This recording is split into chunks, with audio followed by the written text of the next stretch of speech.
जाते हुए उसके पैर में एक धातु का टुकड़ा घुस जाता है। वो दर्द में गिर पड़ता है।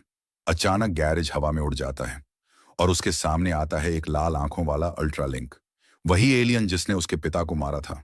वो हमला करता है, लेकिन तभी स्टील आ जाता है और कहता है, मैक्स, अब वक्त है, हम मिलकर लड़ेंगे। वो दोनों जुड़ते हैं। मैक्स पर फिर से आर्मर बनता है और लड़ाई शुरू होती है। भयंकर लड़ाई चलती है। मैक्स अपने टर्बो एनर्जी चार्ज से उस अल्ट्रालिंक को धराशायी कर देता है। लड़ाई के दौरान स्टील की यादें फिर लौटती हैं। मैक्स देखता है कि उसके पिता के साथ स्टील था।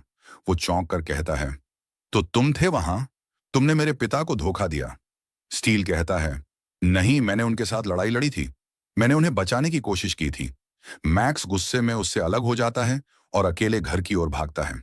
घर पहुंचकर वो देखता है कि घर के बाहर आर्मर्ड सैनिकों से घिरा हुआ है। वो भागता है और सोफिया के घर पहुंच जाता है। वो कहता है, मुझे तुम्हारा फोन और ट्रक चाहिए, और अगर हैं तो रबर के ग्लव्स भी। सोफिया हैरान होकर सब दे देती है। मैक्स ड्राइव करते हुए माइल्स से फोन पर बात करता है। माइल्स कहता है, ये सब पहले भी हो चुका है। अल्ट्रालिंक्स तुम्हारे पिता के पीछे थे और अब वो तुम्हारे पीछे हैं। शायद उन्होंने तुम्हारी मां को उसके पुराने लैब में ले लिया है। इसी बीच सोफिया घर पर फोन करती है। मॉली फोन उठाती है। सोफिया बताती है, मैक्स घबराया हुआ आया था, तुम्हारी कार और फोन लेकर भाग गया। मॉली मुस्कुराकर कहती है, सब ठीक है, मैं उसे ढूंढ लूंगी।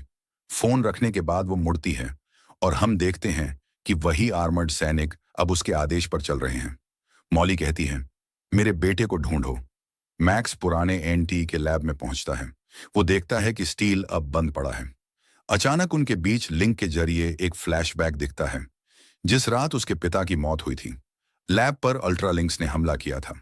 जिम मैग्रा ने खुद को उस मशीन से बांधा था जो उसकी ऊर्जा को लड़ाई के लिए उपयोग कर रही थी। पर तभी माइल्स ने धोखा दिया। वो अल्ट्रालिंक्स के साथ